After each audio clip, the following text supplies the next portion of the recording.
Hello, hello. Welcome to Newbies to Movies. I'm Tyler. And I'm Justin. It is a podcast where we like to talk about new movies that we're watching. This week's theme being around director David Fincher. So yeah, we'll get into him. But first, we like to start this off with just saying what we've been watching for this past week, something that doesn't directly affiliate with the theme of the week. But yeah, Justin, you want to go first? Yeah, mine does affiliate with the theme of the week. I like to do that sometimes when we're picking a director, an actor, or genre, just really dive into it and find another movie that I can kind of just add more perspective, I guess, to the movies we're watching this week. So I watched Gone Girl by David Fincher. I thought it was pretty mid, to be honest. I had some pretty deep frustrations with the middle of the movie. At a certain point, I just felt like, yes, we understand she's a step ahead, but it was like constantly like getting thrown in her face that she's always a step ahead. And I felt like it just dragged out a lot of those plot points. And I felt like you could have saved that to kind of wrap up the ending a little bit better. But that's just my opinion. I mean, I know a lot of people really love this movie, but yeah, it just wasn't my favorite of his. Yeah, I rewatched it today because after you said your frustrations, I hadn't watched it in a while. So I kind of wanted to reattack it with like a new perspective on like just overall, just films in general after Mhm. we've been doing the podcast because I haven't watched it, I think, since like 2017. And I really enjoyed it then. I enjoyed it this time. I would say I took away a little bit because the ending for me felt a little rushed. I think the whole first half to the middle half of the movie really is well done in the pacing style. And then the pacing is just like totally different with the back third of the film for me. Uh, Yeah. seems like he had to speed it up so it did become a 3 hour movie. Yeah. As far as like some of the plot points that you're talking about, I don't necessarily agree, as I saw once that he saw the stuff in the chest, or he knew the whole time that he wasn't doing it, Ben Affleck's character. And then once he saw the stuff in the shed, it kind of cuts right to her because that's right when he notices as well that he's been set up. I think he Mhm. started to notice like stuff here and there, but he's like, oh wow, like maybe she was like kidnapped weirdly or something. And the moment he saw that, he's like, oh, I'm set up. And then it cuts to her creating her whole story. I never felt like she was way ahead. It just was in circumstances where like the media already decided that he did it and was just running with that narrative and the police ran with it. Yeah, part of that too is like I think I was frustrated because like the twist was an hour in, like that scene specifically, and then it was like, what am I sitting around here waiting on? Like I felt like I was just like kind of waiting for the ending rather than like actually caring about her dealing with those people in that little hotel or hostel or whatever it was. I was just like, I don't care about any of this right now. Like, what's gonna happen? That's all Interesting. I wanted to know. For me, I saw it as more so like, was she going to follow through with it? Like, was she, because she you could see on the calendar, she like points Yeah, like, oh, sure. I'm going to kill myself today. Oh, maybe in a month, maybe 2 months. So it's like, oh, is she actually going to follow through with it? She likes watching him going through it. And then, but he knows that about her, that where they low key know each other very well. That's why she could even set it up in this place because she knew that he would look so guilty. So he goes on like a public network, pretty much vies for her to come back. And then she does what she does. Honestly, she's like the horror. She's way worse than Ben Affleck's character. Ben Affleck is like a kind of a piece of crap for cheating and stuff, but at least he isn't like a murderer. He's also a And then like, dumbass. yeah, he is quite dumb because like he just be flirting with the girls while like this whole thing's happening and just not helping his narrative. I think Ben Affleck was like a perfect casted person for that because he just gives off those vibes as a piece of shit. And kind of like media itself, like the media first image and like towards the end image where he's like bringing the trash, the dumpster out to like the side street. I think I've seen pictures of that, him in like actual magazines and like social media, just like in real world, just looking like that. Yeah, after he breaks up with J Lo for the eighth time. Yeah. I'm like, yeah, David Fincher saw that and saw that on like a news source one day and it was just like, yep, that's my guy. Hey man, you know those 8 breakups you've been through? Channel Yeah. that. Yeah. um, yeah. I looked at the screenplay writer because I think it may be like a slight screenplay problem as well, is that she's only wrote Gone Girl and Widows and that's it. So she's only wrote 2 movies. So it just seems like Yeah. an inexperience to like wrap up something. But yeah, so that was one of the things I watched this week. I saw 3 movies in theaters this week. I saw Forbidden Fruits. It's a very campy horror movie where I think Heathers is a very good like comparison to it. And it's just not my kind of film. I literally fell asleep in the theater for it for like 20 minutes and then woke up, and the back third of the film was really cool. But I literally fell asleep for the entire like middle of the film because I was just like, this is boring as hell. Why are they dragging it out? It follows like these slight witchcraft of like these workers in like a H&M kind of store where they just upprice it and they just put random prices on it. And I think it's well acted. It's just like, it's not my kind of movie. Saw Super Mario Galaxy movie. Everyone is gonna bring their kids to watch it this next week or month. It's gonna make $1 billion, but such a shallow narrative of a film, in my opinion. To where like what I like about Pixar movies so much is that they like teach a theme to kids as they're watching the film, and it's like drives that theme home throughout the film. While this one is just action set after action set, and it's like fast food or like candy while you're doing it, and like like nothing burger afterwards, or like you can't like go home with your kid and be like, oh, what did you think about this? It's like a dinosaur eating somebody and pooping out an egg. Yeah, it's like, unfortunately, this is what happens. Like, they know they don't have to put much effort into certain things because they know how much money it's going to make, right? So you can just cut it. And like the first one was like a pretty decent plot, I felt like. I haven't seen the second one yet, but unfortunately, yeah, this is where a lot of the big franchises go, i.e. Despicable Me and Minions. Yeah, that's just, I think my favorite animated films always drives home a theme. While I feel like this was like a nothing burger of a theme. It's like, oh yeah, they're just saving another princess. And then the other film I saw Thursday night was The Drama, a new film with Zendaya and Robert Pattinson. I'm gonna not spoil it. There's just a twist that happens pretty early in the film. So with your review of Gone Girl being too early, I don't think that it's the same thing, because I think this is more of a character study film than anything. Mm-hmm. I think it's gonna be probably the most divisive film of the year. Yeah, I've seen some reviews where people really feel one way or the other about it. Really great performances. I recommend just seeing it. But if you get easily triggered, we shouldn't go see it. Yeah. That's all I'm going to try to say without giving it too much away, because I think it's so far my favorite movie of the year because it was just very intriguing, and I really like the performances too. I think it's cool that two big actors who are going to be like two of the biggest movies this year in Odyssey, Spider-Man, and Dune are doing movies like that too. Yeah. So they're not just like trying to do blockbusters only. They're also going out of their way. Yeah, cool. Cool. Next what we're going to do is, sorry, I think that was Echo. Amazon Echo. I think next we're going to do like the connection game of movies, but this time me and Justin picked a movie each and we're going to try to connect them.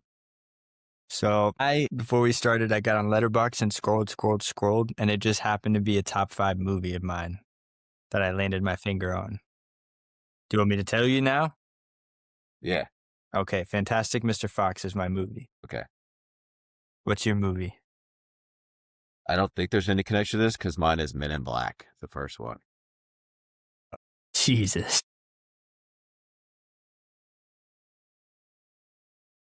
Imagine I chose like Ocean's 11. It's like, well, we already connected it. Dude. So we want to start with Fantastic Mr. Fox and then try to connect it? Yeah, I mean, that's the only way I'm really thinking. I'm trying to think of like side characters who were in Men in Black that we could potentially try to go after.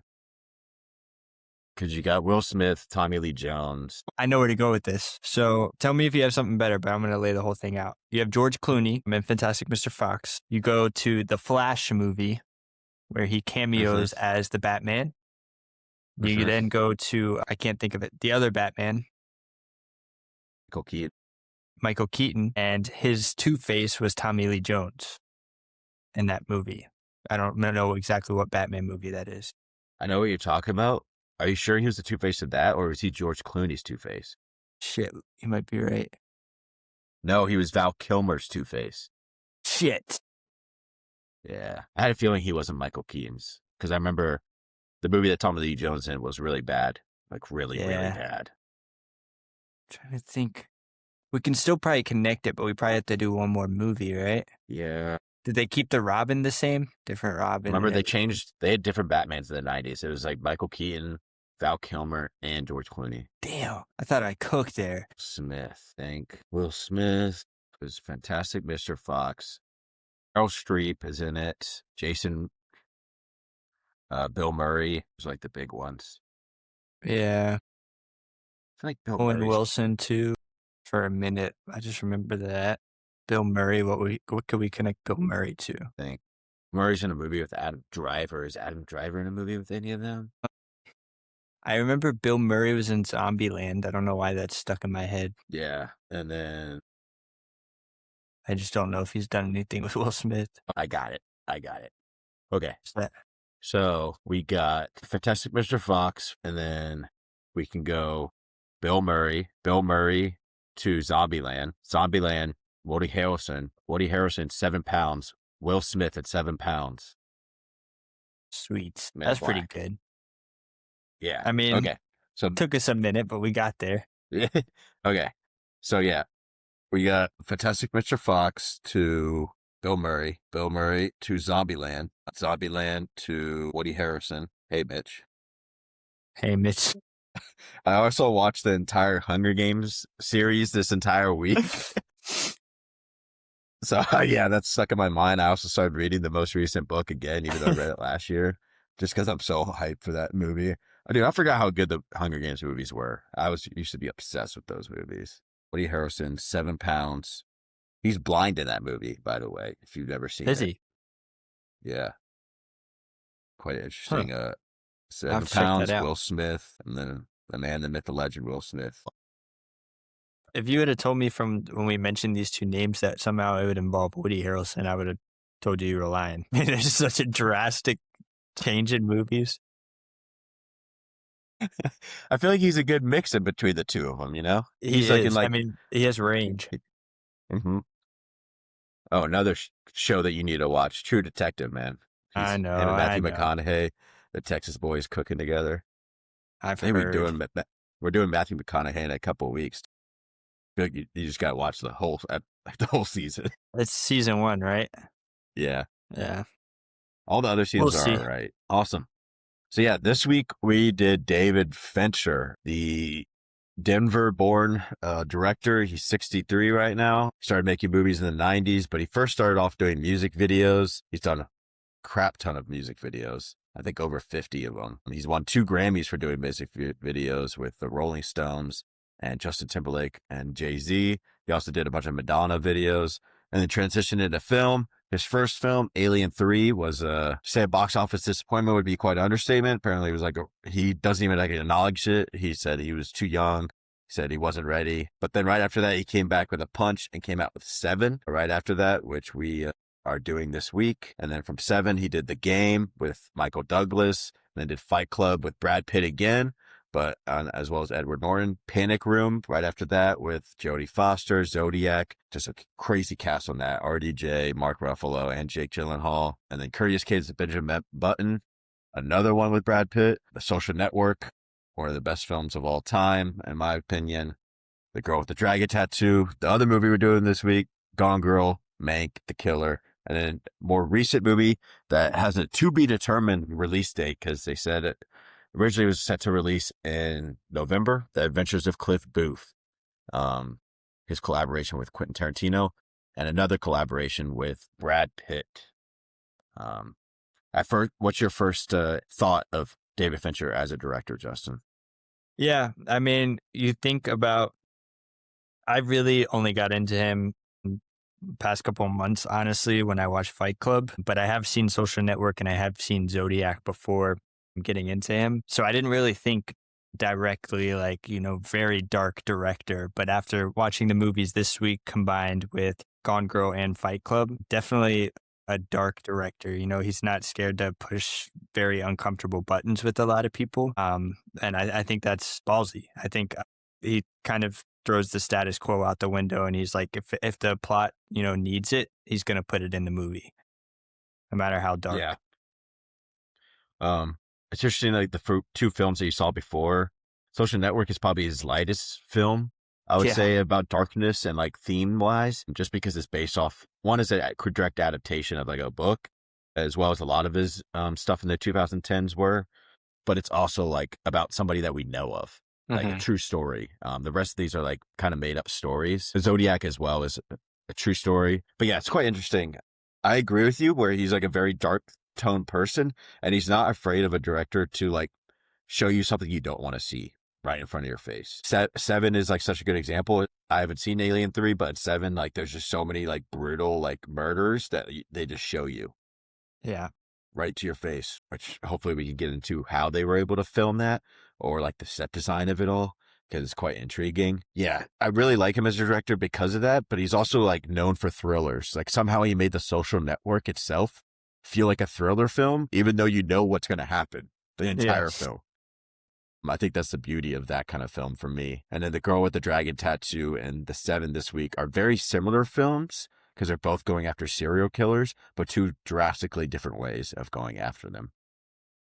Yeah, and I mean, we talked about seeing the murders in Seven, but even The Girl with the Dragon Tattoo. I mean, that movie showed some very explicit sexual confrontation that I know a lot of people probably weren't happy with seeing on the big screen. No, I think it's his most dark tonally film, especially like all the visuals. I think is by far the darkest that I've seen, unless like one of the three that I haven't seen are darker, which I'd be surprised by just based off of the synopsis of them. Wow. I did not expect to watch that. I'm glad I didn't watch it on the plane ride because that, that would not have been a good look. But yeah, I'm looking forward to Adventures of Cliff Booth just to see, because I really liked Once Upon a Time in Hollywood. Mm-hmm. It's just interesting because the script is direct adaptation with Quentin Tarantino, and you have David Fincher, and then you have a re-collaboration with Brad Pitt, but just seems like a lot of nuances that if it works out, it could be really good, but I could also see this being really, really bad. Well, yeah, I mean, we've done case studies basically on them both to this point, and, very thrilling movies from both of them. So to be able to see, what makes it, and are we going to watch a scene of that movie and be like, oh, that's like definitely feels more like Tarantino, or are we going to be like, oh, that feels more like Fincher? And throughout the whole movie, what are we gonna feel kind of overpower the other? Yeah, it's quite interesting because Tarantino's like, he's the main screenplay writer, and then Fincher likes to do like a full synopsis into like the background of stuff when he directs. He also does crazy takes. Like he does like 70 takes, sometimes averaging per like scene. That's why some actors really don't like working with him or get really frustrated with him. I got high hopes for it, but I'm not coming with the high expectations with Adventures of Cliff Booth, just because two very clashing, I think, personalities of film coming together. So who knows? Maybe it works really well. Maybe it doesn't. Yeah. But cool. The first film that we're going to do is Seven. Came out in 1995. And Justin, go ahead. Yeah. I was very excited to watch this film this week because I always see the memes, what's in the box, that whole thing. Yeah. I've always wanted to know what's in the box, so that's why I was happy to write about this one. Yeah. So, yeah, getting straight into the plot, two detectives in search of a serial killer who seem to be the serial killers clearly, making nods and references to the 7 deadly sins. Morgan Freeman's character, Detective William Somerset, is on his final week of the force, but he feels like he's drawn back into this case. And at the same time, he's training Brad Pitt's character, David Mills, his very cocky, naive replacement, in a hunt for the maniac. I'm going to talk about spoilers. I thought it was really cool that it was Kevin Spacey. I mean, we've seen Kevin Spacey be a really good bad guy so many times. But yeah, really crazy plot, really throws you for a loop multiple times, but keeps you intrigued throughout the whole plot. And I don't want to say compare it to Gone Girl, but I like having it attached to the 7 deadly sins because you kind of know where you're at, right? By the third one, you're like, all right, it's go time. Like if they don't start getting on this, it's going to be bad for everybody, right? You're really involved in the plot. And so I give the plot a 9. Yeah, I really enjoyed this plot. You can see he directly talks about like a couple of other films in the 60s being kind of inspirations for him with this film. But you can see a lot of films nowadays that are direct inspirations from 7. Specific shout out to the Batman. Almost, you could say like almost scene by scene is very similar to 7. Yeah. Just like the tonal differences, the way that the clues are itself. Thought that was really interesting also. I saw 7 a while back, I think right after I saw Gone Girl, because I really liked Gone Girl. And then I was like, he also did this movie. Let me check it out. And it was cool to rewatch it this time with understanding a little bit more nuances to film. And I liked it even better than I liked it the first time. Yeah, the plot for me really, whenever you pair like an old cop that wants to retire, but he's seeing like the most difficult case he's ever seen in his entire career with the naive cop that wants to just prove himself, but then becomes addicted to it, I feel like that's always a good combination. And then Kevin Spacey just fits the narrative of who John Doe is right Hmm. away. Yeah, I mean, getting into characters, I gave it a 10. I think these characters are so perfectly drawn out.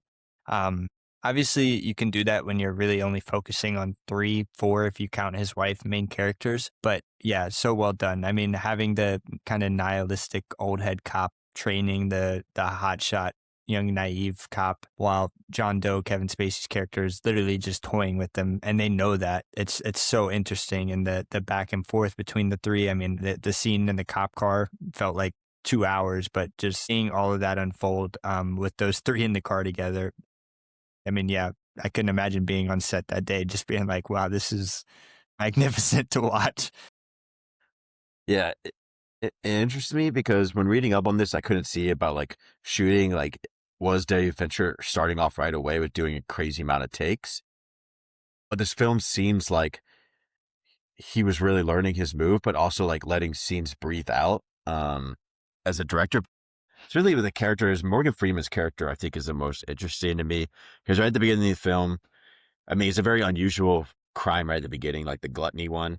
Hmm. And he's just like, it is what like that's really gross, but Yeah, it doesn't. They don't see gluttony like the word at all right yeah. away. It's once they see greed that he's like, and then he like really starts doing research, and he's just like, wait a second, and then he finds it at the first one, and then they bring it all together, because Somerset is the one that finds it, and the whole movie is also really careful of Mills because you can see Mills being really emotional about it rather Mm. than like strategic about it, and that's what ends up getting him at the end of the day, his emotions, and Hmm. the reason why John Doe even goes after him in the first place. Yeah, no. And I'm going to skip to dialogue, kind of, talking about Morgan Freeman's character here. I gave it a 10. My favorite quote was when he said, Ernest Hemingway once wrote, "The world is a fine place and worth fighting for." And I agree with the second part. I thought that was a perfect description of his character. He feels like he's constantly trying to roll the ball up the hill, but it's never going to reach the peak. He's been there Hmm. his whole life fighting for the city, and he just knows that it's always crumbling down around him. Yeah, I also think that line itself feeds into Fincher as a director. I think that Mm. he really is nihilistic and looks at the world, the darker parts of the world and people itself.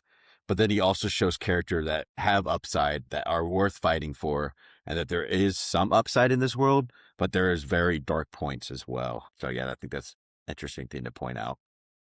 Yeah, and the scene too with Morgan Freeman and Gwyneth Paltrow, especially talking about bringing a baby into this cruel world, that was really really deep. He wanted to motivate her, and you could tell there was like a internal struggle with him. He wanted her to have the baby, but he also knew that he would never do it himself because of how bad he feels about this world, which is so interesting, and so interesting to see him have that internal struggle. Yeah. And then like the whole final scene, like the last 30 minutes to me is like probably one of the perfect like thriller scenes of all time, just because the tension is building up and you're like, where are they going? Like, what are they showing them to? The music adds to it as well. Once we get into like how it adds to like the thrilling and like the eeriness of the film, but like the back and forth between Mills and John Doe, and you can see Mills is getting under his skin, or or Doe is getting under his skin. Mills is trying to get under his skin, but then Doe like just kind of reminds himself why he's doing it all because he thinks he's like this savior of sorts. But then Somerset has a good line in the film where he's like, if we catch John Doe and he turns out to be the devil, I mean, if he's Satan himself, that might live up to our expectations, but he's not the devil. He's just a man. Hmm. Yeah. So That's so interesting to think about it that way too. Like, because even us as the viewer, half the movie we're waiting to see this guy, and no matter what it is, we're going to be kind of disappointed, right? Because it isn't the yeah. devil. It's not this big mysterious creature that's just doing this for no unknown reason. It's just a man with a motive. And he's not this intimidating figure. Yeah. another movie that we did, Usual Suspects, he's like the least intimidating guy in that film. And yet he's the person that did it in both films as this least intimidating guy, that just an everyday guy that wouldn't really stand out. Yeah, exactly. Getting into cinematography, I gave it a 9. I thought it was so well done. And over the past 2 weeks, I've talked about specifically gray movies. This is how you do a gray movie. You take the color gray and you add in certain colors. I really noticed yellow is a big one, especially in that end scene. The city really felt like Gotham, and they really added that gray, navy blue, black feel, which was so interesting. And I couldn't find anything on what the actual, I know they shot in LA, but what the actual city was in the story, I don't think there's intended to be an actual city, but it just looked like a very grim, kind of down city, regardless of where you were in the city. And the shots were amazing because of that. Yeah. Again, I just want to go back to like his whole, like kind of all of his movies, because I think a lot of his movies kind of look like this. Yeah. Obviously, like the more advanced cameras, the clearer it looks. But even his other films are very not bright colored, like Blade Runner or Spielberg-y, where it's like very fun looking, but it's very gray with adding in colors and nuance. Very similar to Prisoners, I would say, in the way that they use gray effectively. And then, yeah, kind of rolling with that set design, very murky color palette, like we kind of talked about with the cinematography, but the urban landscape was done really well. I think of that scene when they go to his apartment. It felt very claustrophobic running around each corner, especially because you just see a guy come up the stairs and start firing. You're like, holy shit, he's not here to run. He's here to kill. Yeah. Always raining. It is pretty much Gotham. But yeah, I thought the set design was pretty great and suggests a very long history of crime, which kind of just put that in the viewer's mind from the very beginning, right? With Morgan Freeman's character, but also just you never know what's around every corner in that city. Yeah. It's quite interesting because, it was mainly filmed in Los Angeles, but it feels like Chicago vibes, also Seattle, because of all the rain. Yeah, very much Gotham, like just another direct adaptation to where like I think the Batman, like Michael, like they just straight up like I wouldn't say copy, but like it's huge inspiration from Seven. Yeah, dude. Like I didn't even put that together till you said it, but I started thinking, I was like, oh, Kevin Spacey as the Riddler would be like really good. Yeah, Like that was pretty much him. I would argue like Paul Dano is the Kevin Spacey of like the 2010s and on, like very similar kind of actor. Yeah. No, that's completely fair. And then I think the Batman is just a mix of David Mills and I'm blanking Somerset as well. I think he's just a mix. Like, yeah, no, yeah. I mean, Alfred's like very much like Somerset in that film. That's true. That's true too. Yeah, Alfred's very much like that, and then Pattinson and Brad Pitt are such similar actors now. If you think about it, like in their career, where they go after these crazy roles and they're not like shuttled into being like these big franchise guys, even though Pattinson's trying to get away from the Twilight fame of it all early in his career. Pitt also started with a vampire movie. All right, I don't want to get too much into it. There's way too many connections to both of these films. Yeah, I never noticed that. I'll have to dig into that more after the show. But getting into acting, I think Brad Pitt really stood out here, especially some of the best scenes were definitely the ones at the end with you seeing the emotions come out over him. But also Morgan Freeman, you know, he wasn't his typical like father figure Morgan Freeman here. He was definitely a nihilist who didn't want anything to do with this young guy. And, you know, slowly came on to him and his wife. But, you know, I thought they were really killed. And then obviously Kevin Spacey's always super eerie. Yeah. Nah, the acting was really good in this. I gave it a 10 just because, I guess like we were a little late, obviously, for the picture. We mainly know Morgan Freeman for like older roles and then as well as narrating and then like as, Lucius in the Dark Knight films. I didn't really see him a lot of, but like this movie really showed me like, oh wow, I should probably check out some of his other filmography earlier or like in the 80s and 90s where he was like really cooking. Yeah, we should definitely do him one week. I would be interested to see that. Yeah. Getting into Brad Pitt, I think he's just one of my favorite actors because again, he doesn't like niche himself into like one category. He goes from Seven and then he does Fight Club, Snatch, he does Ocean's 11, and then Troy, and then did Mr. and Mrs. Smith, And then he also did like the Assassination of Jesse James and Glorious Bastards. He plays like a totally different type of character. I think he's just such an interesting actor to me. And every movie that I see him in, I really enjoyed pretty much. It almost feels bad to like try to compare some of his roles. It's like you can't. It's yeah, like people say apples to oranges. Like they're just different roles. Like you can't like Yeah. say one's better than the other because he's playing a completely different thing, which is really cool. You Yeah. don't see that a lot. hmm Yeah, I agree. And then directing, yeah, I gave it a 9. I really great psychological thriller. I think obviously this is right up Fincher's alley. Very signature, dark and gritty. I wouldn't have said this a couple months ago because all I knew Fincher was for Zodiac and Social Network, but I see why people like those two movies of his a lot, just because he really took that thriller aspect and applied them to, like we said, true stories in the real world, which is really cool. Yeah. No, I really like the directing too. Talk about like a little bit of like the writing too, even though he didn't write it. Andrew Kevin Walker wrote it, but I think it's cool that a lot of his earlier films were direct, like original screenplays, and then he became like more of an adapted kind of guy, where he started adapting books more so it seemed like, and other scripts. Uh, but yeah, I think this is probably one of his more best directed movies, and it makes sense why after this he starts like going way off, because I bet after Alien 3, everybody like kind of pushed him away and was like, I don't know about this guy. And then he was like, and then he just came back with like a big punch, and is like probably one of the bigger like second films of somebody's career to come back on. Yeah, and then getting into soundtrack, they gave it a 9. I thought it was a really good score, very dark and atmospheric. You had stuff like jazz playing, but also kind of like a little bit of rock mixed in, which was interesting, kind of to merge those two in the 90s. Definitely a lot of different kind of music going on in the 90s, so that was pretty cool to see. What did you think of the soundtrack? I thought I really enjoyed it. So I watched it at one of my coworkers that was letting me stay at his place, as I was like moving, and he had surround sound. And so, dude, it just added to it. He has dogs. Like every time, like there'd be a tense scene, the dogs would just start barking. So that would like scare me because I'd be like, "What the heck?" But it's just because I had it turned up pretty loud. But dude, it was such a intriguing, like that added to like the tenseness of it all, right? Yeah. Especially like the background while they're even talking, like the background like sounds as they're in the car traveling was just like so eerie that added Mhm. to the tenseness of it all. I think of that opening scene too when Freeman kind of walks downstairs and then, Mills walks up on him like, "Hey, I'm your replacement. This is me."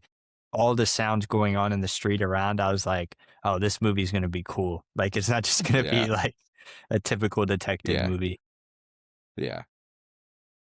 Getting into theme, obviously, spoiler alert, Seven Deadly Sins, but biggest one that I really took away was moral decay, right? We see Morgan Freeman's morality kind of shake and waver throughout this film, but it's also understood that that's been his whole career there. And then seeing that kind of get passed on, the city taking such a drain onto Detective Mills was such a big part of the movie and such a cool thing to see. And then obviously the nature of evil with John Doe is really interesting as well. Yeah. I think some of those themes that you hit on were definitely dehumanization, another one. But I think connect 3 movies of his, Seven, Zodiac, and Social Network. It's themes of like pressure and obsession into something. And they really dive deep into like obsession about like figuring something out or being good at something, because that's really what Mills wants to do. He wants to solve the case, but he also wants to show out because he's replacing this guy, and he's like, "Oh, I'll take it. I'll take it." Yeah. Being like He's got to the make a name for downfall. himself. Yeah, being the downfall of those main characters. So I think obsession is another key theme of this. Yeah. Getting into editing, I gave it a 9. Directed by David Fincher, edited by Richard Francis Bruce. Very intense, motivated, and subliminal. Very dark. I read something about calling a bleach bypass visual style. And obviously they used a lot of rapid cuts and, those intense scenes. But I think that bleach bypass style was what I was kind of mentioning earlier, how they used other colors over top of gray to really, still get great cinematography, but still make it that gritty, dark film that we see with a lot of Fincher movies. Yeah.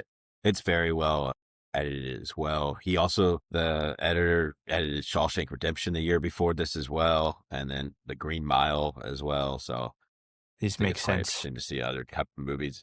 Yeah, Yeah. very similar kind of editing styles.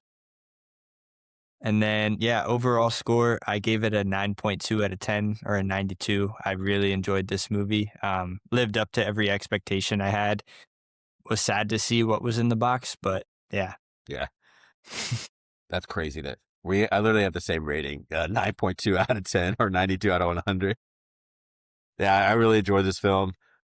Anything above a 90 is a 5-star film for me. I feel like if you get above a 90, after all these categories, you deserve to be recognized for being a 5-star film.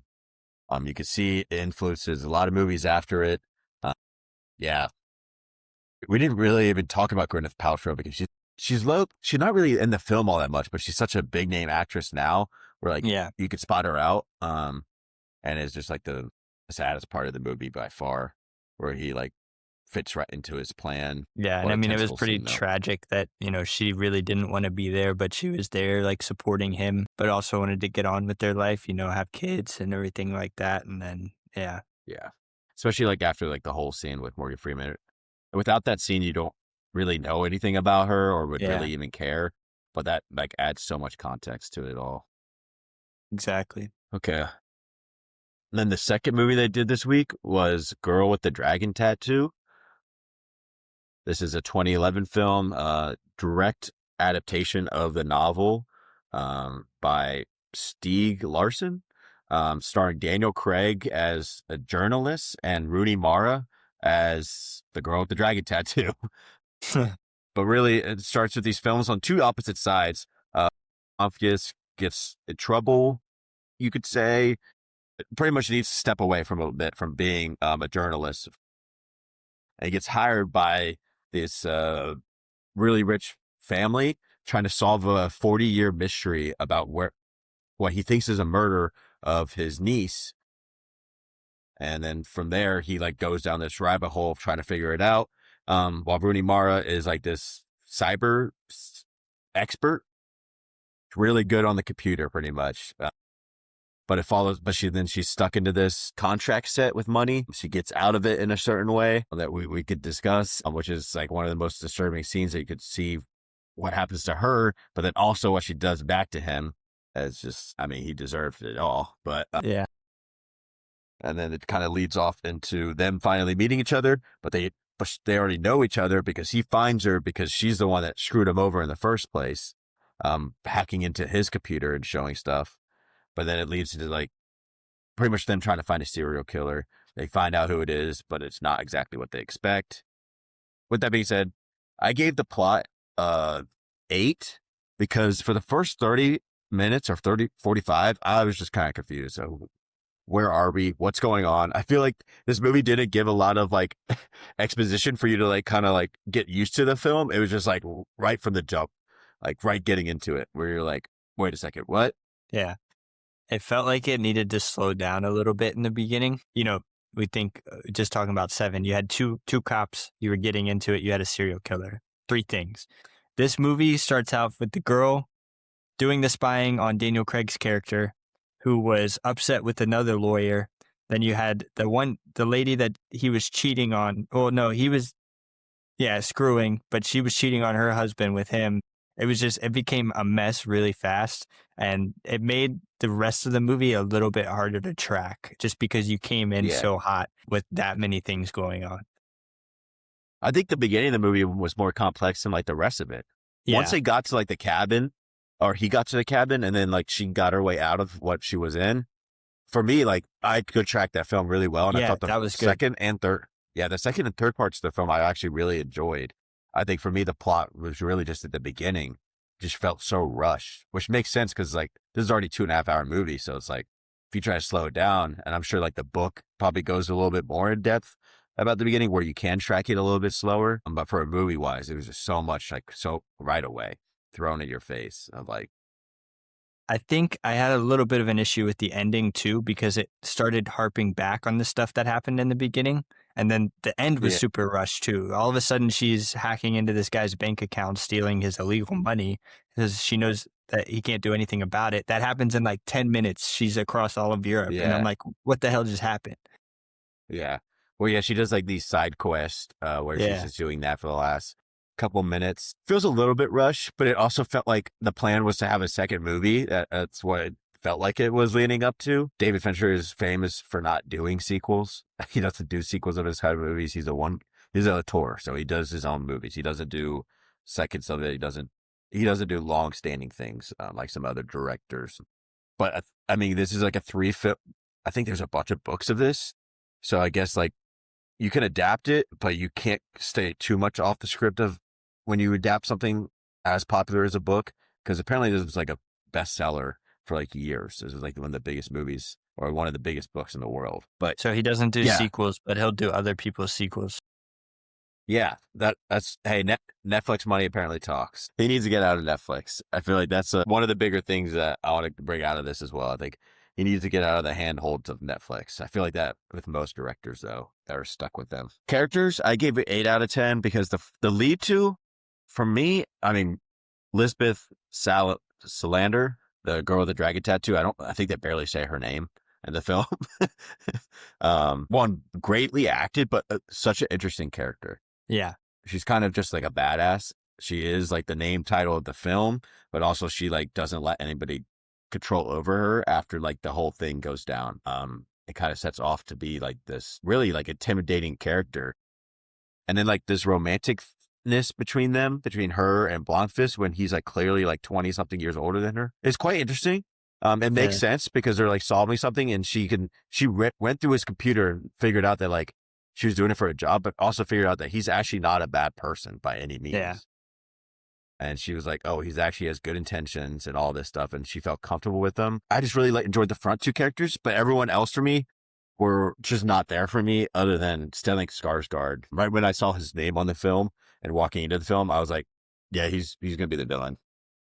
Well, yeah, I had a little bit of an issue with that too, because I was like, nobody else in this entire family, it's a big family now, is like a well-known actor. You have the two main people, and then you have him just randomly there. I'm like, there's no way he's not the bad guy. Yeah. Yeah. That is, it was either going to be him or somehow be Christopher Plummer, the guy that brought him out there, but I was like, no way they would do that. Yeah. But yeah, I was just like, that's a problem with some of these films is like, if it's a big name actor, sometimes you're like, all right, it's definitely going to be that. Like, why would they make, if you're going to bring him in, you may as well make him do something. Like, you got to make him do something big. I guess that's the beauty of Knives Out. They just hire a bunch of big name actors and then you got to figure it out after. Yeah. Because a good example just from this year, completely different type of film, but The Rip. Yeah. I knew it was going to be, what's his name? Stephen I say Wynn. big act. No. I say The Lanterns guy. Yeah. Yeah. Kyle Chandler. Once I saw Kyle Chandler, I was like, nobody else on that crew is a big name at all. Why would they just bring him on as a side character? I was like, no, he's going to be the villain. Another good example, just I could think of from this year. Yeah. That was my slight problem with the characters. Other than that, again, I think Rooney Mara as the girl with the dragon tattoo was really cool character. Part of my review of this film was like, they could make this film like every other year and like a different kind of like scene together or just revolved around her interacting with things, and I'd probably watch it and I'd be locked in just because I think she's such an intriguing character. It's kind of just a badass. Very intriguing character. Cinematography, I gave it 8. Very similar cinematography to all of his films, to where you add like the snowiness to it because they're in like Norway. Sweden. Yeah, one of Close enough. One of the snowy ones. Yes, close enough. And so overall, I thought the cinematography was good, but like nothing crazy special from him. Different. Yeah, I mean, you really just make it that snowy kind of isolated town. I thought the shots of the bridge were cool, right? Because every time they go over that, you don't know if they're coming back across it, right? That's a big theme from the beginning. But yeah, other than that, it's pretty good. Yeah. I think one thing to shout out about it was like all the flashback scenes were very bright yellow, kind of showing like that's when like the family was the happiest, I guess, or like when Plummer's character is and she is, and then the rest of the film's really dark. Yeah, I think it's meant to lead us there, right? Like, I feel like everything's okay, especially from the main guy's perspective. But really, he was just oblivious to everything going on behind the scenes, and that's what kind of led to everything happening. Yeah. So dialogue, I gave a 8 out of 10 too. I think this adds to like the problem with the plot, where I think at the beginning there's just so much being said, and at the end there's so much being like said through news coverage Hmm. without actual characters talking. To you're supposed to just like pick up on the plot, where it's just like, okay, there's a lot happening from Yeah, beginning and end for the dialogue. It kind of for me, I had to take down some points just because of that. Even though I think some parts in the middle of the film, and specifically like between Skarsgård character Martin, was very well, like really good lines. The line where he's like, "Let me ask you something. Why don't people trust their instincts when they sense something is wrong? Someone is walking too close behind them. You knew something was wrong, but you came back into the house. Did I force you? Did I drag you in? No. All I had to do was offer you a drink." It's hard to believe that the fear of offending can be stronger than the fear of pain, but you know what? It is.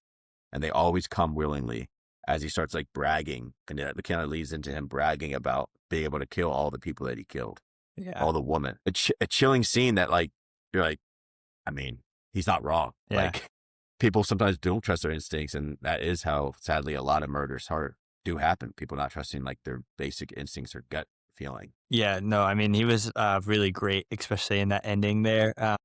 Be would have wished for like 5 more minutes of him being that crazy psychopath.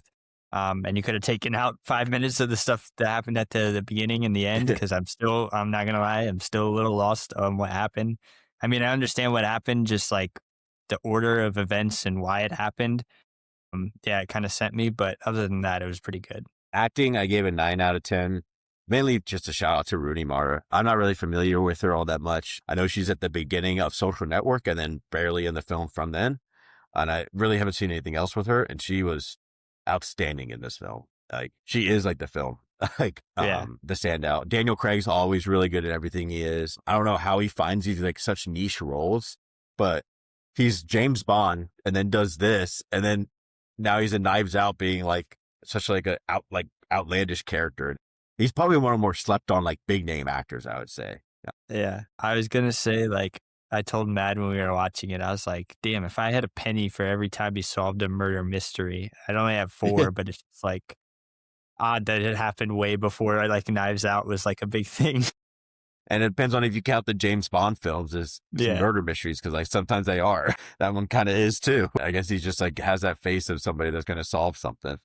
It felt like a Knives Out mystery movie too. Like the guy takes him there, explains everything that happened, and he has to like go and investigate each individual character. I was like, okay, he must have really liked doing this movie, because he's still doing it. Yeah.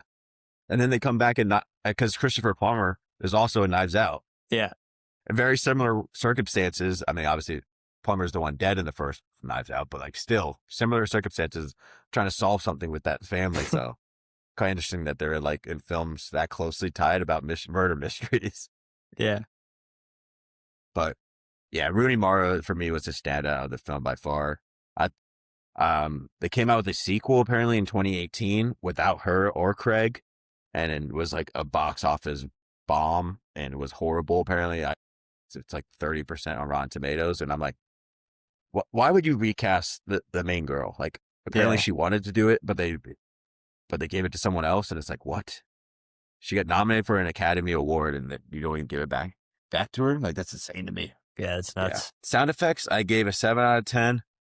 What was really cool about Seven and his movie Social Network, Zodiac, and parts of Fight Club, I think are his like sound design in the films, where I feel like this was not like a crucial part to the film and a standout to me necessarily compared to those films where they're big standouts. Yeah, no, I agree. I mean, everything was like kind of average. I feel like the box office, or sorry, the budget for this might have been a little bit smaller. It just felt that way. Nothing too crazy when it came to explosions, the car chases, anything like that. So maybe that was just me, or maybe it went to the cast. But other than that, I think that was a big part of it as well. Yeah, it just seems at this point, like this was a movie that he obviously cared about because he chose it and it was a direct adaptation.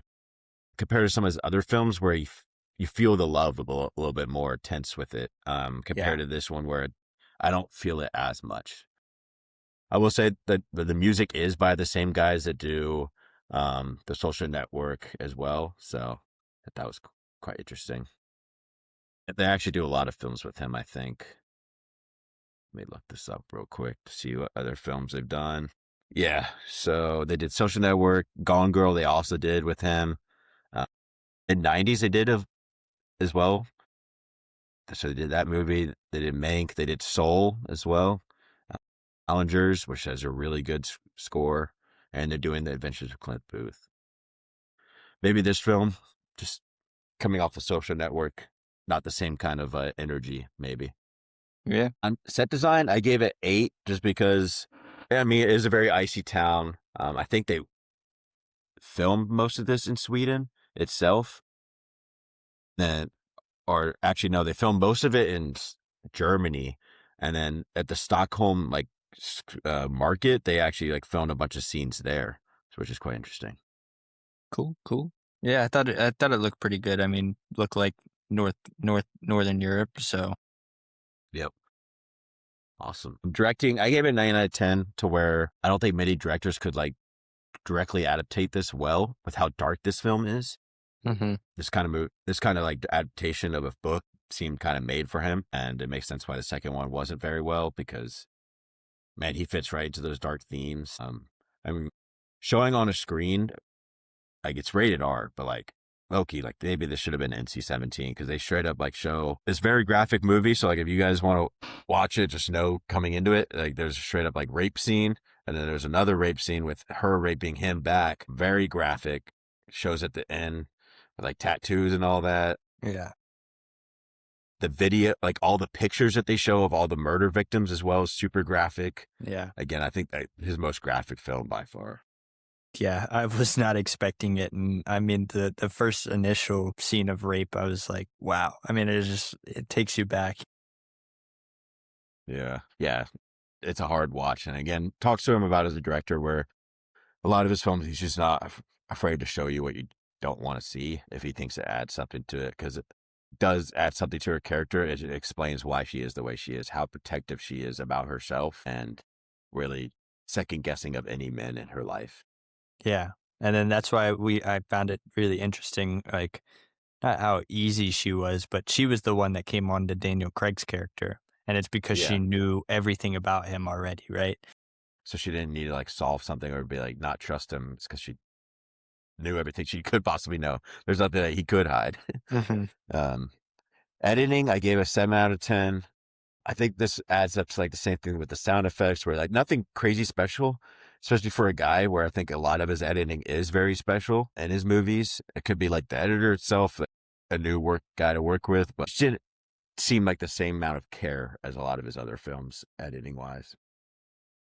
Yeah, again, like I said, it feels like this movie is a little bit lower budget too, maybe, or something like that. Just seemed a little bit less intense editing, I guess you could say. Yeah. I think it was like 90 million budget for, because I listened to like one podcast and they said this was like one of his blank check films after it was like this and The Curious Case of Benjamin Button were kind of films that they were they're adaptations of like kind of famous books, and they were like, "Oh, here you go. Here's a lot of money, make it happen," kind of thing.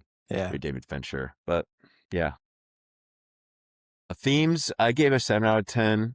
You got themes of usual Fincher themes of like cynical of the world, dark themes, and then just a murder mystery kind of thing of like, and then trust as well, where she starts to trust him. And at the film, he kind of breaks that trust because he gets back with Robin Wright's character, and then she sees that and then throws away the present that she got him. And you just family trauma and how it affects everything as well was kind of explored. But yeah, Yeah, I mean, not like huge themes that stood out. It was definitely reliant on that murder mystery type feel. But yeah, like you said, especially with her character, the family trauma really came over her. And then the failure of public systems too, like child care, foster care that she had been through. We could tell how much had gone through bad on that, but also the failure of the media, right? Which we see a lot in his movies. We didn't really talk about in Seven, but it's a big thing in Gone Girl as well. Just kind of how the media interprets the world around it and kind of paints a picture for what they want everybody to see. Now, this is interesting to bring up the media because I didn't really think about that. A lot of his films, media is a big part.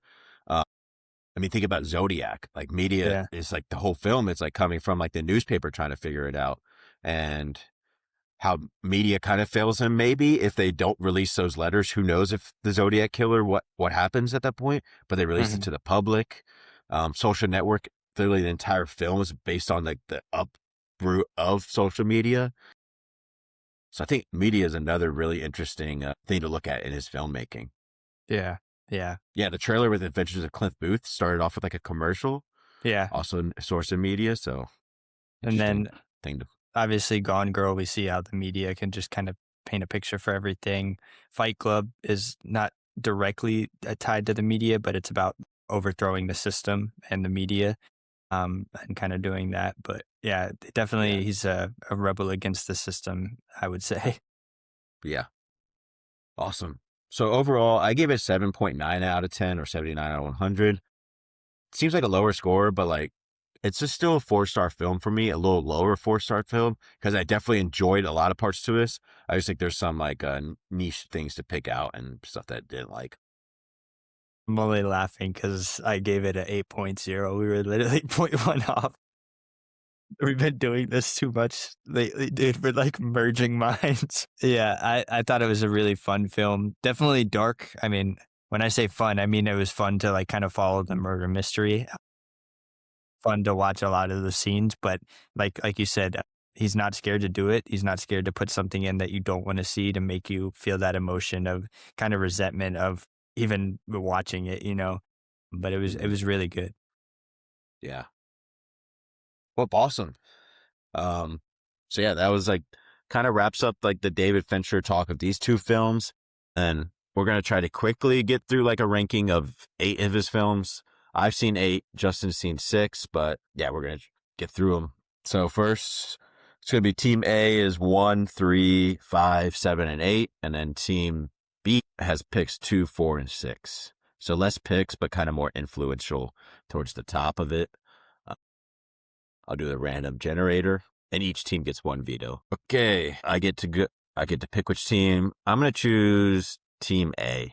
Thank God. Yeah, I yeah, feel like I've seen his top 6 movies, so I didn't want to yeah. put them at 7 and 8 Um, and be stuck. yeah, and then so then you'll be Team B.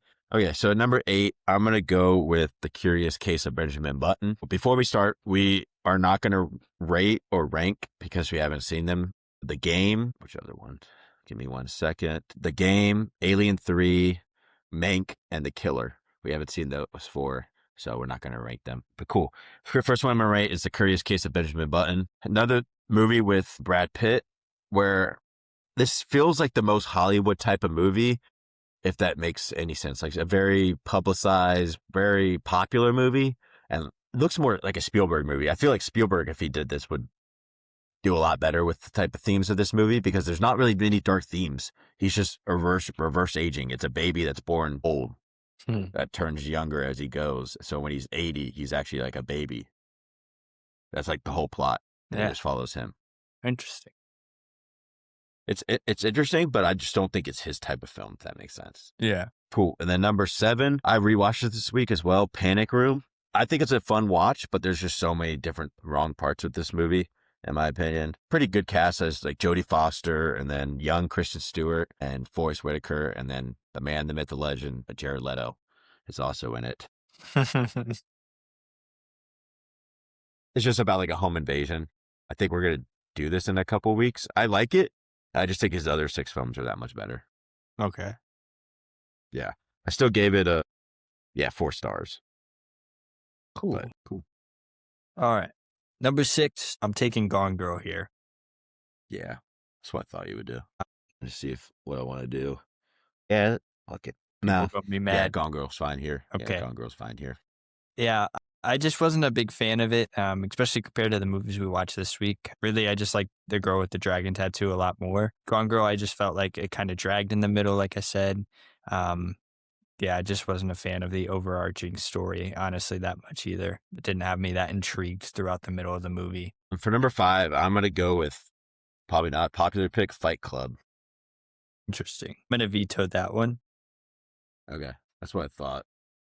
I'm a fan of that movie. I think it's really good. I think the twist is really good. I know we can't really watch it again and have that experience for the first time, but I still really Yeah. enjoy it.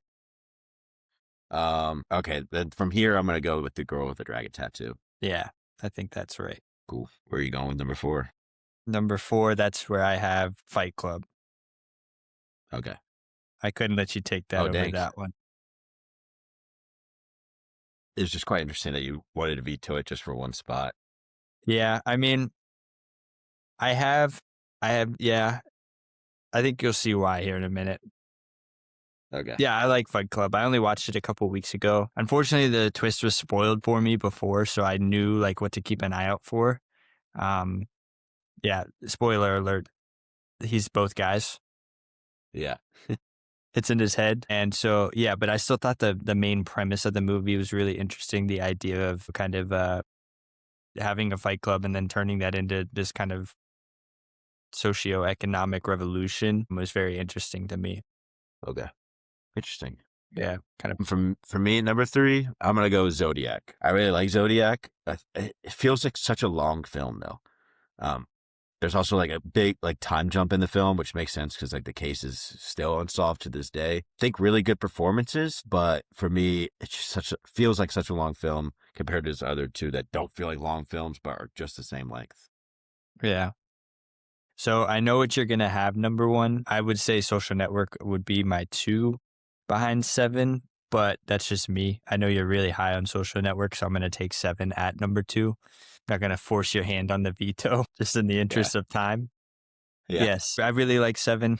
Like I said, 5-star movie for me. Really great acting. Really everything we talked about was pretty amazing in this movie. Yeah.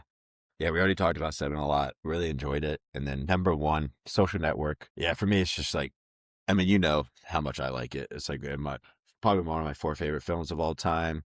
It's just so well edited, and somehow like a film where you know everything that's going to happen becomes like a thriller film where you don't know what's going to happen from scene to scene, which is like quite unique for what seems like a boring concept. Because a lot of other Steve Jobs films, which like a lot of people compared Mark Zuckerberg and Steve Jobs very similar, to me are really boring, and then somehow Social Network is like not boring at all to me. Yeah. No, it is an interesting plot, and you know, hope to see what they do here with the second one. But Yes, same writer, just he's the director too. No Fincher, so it'll be quite interesting. yeah, Especially because it's going to come out very similar time as The Adventures of Cliff Booth. So it'll be interesting to see which one is more successful. mm-hmm. Cool. Now we're going to try something new, where we're going to like look up ChatGPT to create us like a very basic thriller concept on the fly. And then we're going to choose a director, lead actor, lead actress, 3 supporting actors, and the composer for the film to kind of fit into like this theme of like what we would want the film to look like. And it makes us kind of think on the fly. Thought this would be a fun idea just to do. Yeah, Okay. We'll see who gets to go first. Cause I think the way to do this is, for one, there's so many actors, actresses. I don't think we're going to steal anybody's because it's such way different premises. Is that we just choose one premise and then that person just gets to go down and choose what they want for each one and explain why, rather than us coming back and forth. Cool. So, Justin, you get to go first. Let me just type into the prompt. Give me a premise with 5 characters. Film premise with 5 characters. So I just give me a 4-sentence thriller film premise with 5 characters. That's all I typed out. Cool. ChatGPT is making me sign in for some reason. Technical difficulties. I'm working out of a hotel, so you got to work with me here. That hotel Wi-Fi go crazy. Okay, so Ready for this? All right. Disgraced cryptographer, cryptographer, a relentless investigative journalist, a retired intelligence officer, a runaway biotech engineer, and a mysterious courier all receive identical encrypted messages pointing to a train arriving at midnight. Each message reveals a different secret about a catastrophic event that hasn't happened yet, but will if the train reaches its destination. As they race through the city to intercept it, they realize the messages were sent by one of them.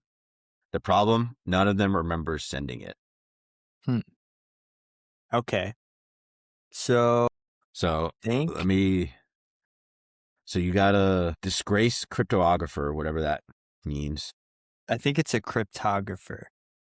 Yeah, cryptographer. Sorry. So what I was thinking first off was director.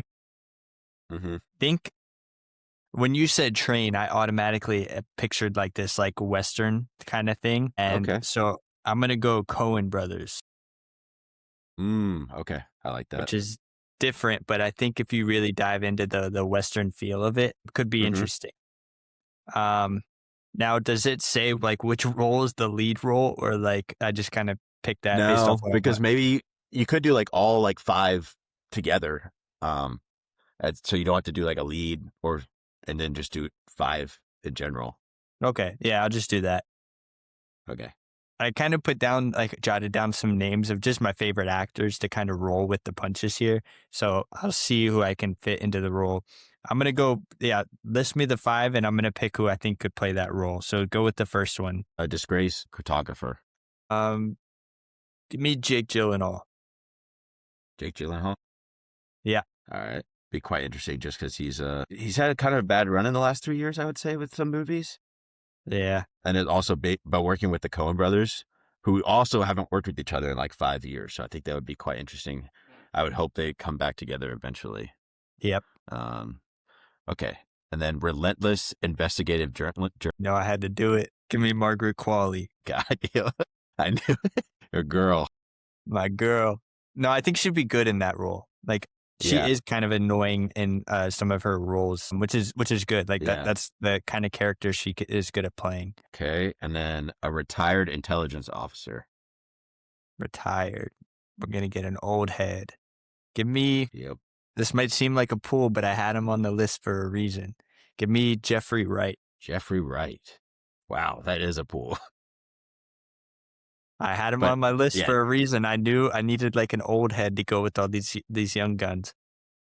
Hey, man. Shout out Hunger Games again, man. They always come back. Shout out, man. And then what was the next one? Runaway biotech engineer. Somebody that gives off smart vibes. I mean, all these guys have to give off smart vibes. Give me like, I want to do one, but I just know it doesn't fit. Give me like, Give me Josh O'Connor. Okay. I think he could do it. I think he's a very versatile actor. Yeah. I think Runaway means that they were probably pretty young. Yeah. Runaway means they were probably pretty young and they saw something they weren't supposed to see. So, yeah. All right. What was the last one? Mysterious courier. Like a mail carrier? Yeah. Let me get the women involved here. If you do what I think you're about to do. Give me Emma Stone. Yeah, I knew it. Bass is going to lose it on you. All right, and then the composer is the last thing. I'm just gonna steal best composer. Give me my boy Ludwig. Specifically, though, I'm not just taking him for the best. I've seen the Western style he can do with something like The Mandalorian and with Sinners, so I think he would be a good fit if I'm really gonna lean into that Western feel. Yeah, interesting. All right, cool. What do you think? I like it. I mean, would you go see this movie? I mean, yeah. I think you'd have to pay most of your budget to the actors.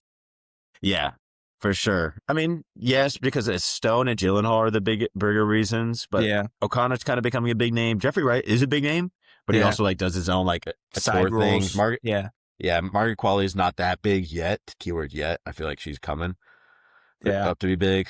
But it's also the Coen brothers, and I could see them doing something like this. I had a different view on it. I didn't have a Western vibe to it. For me, I saw this as like a New York vibe.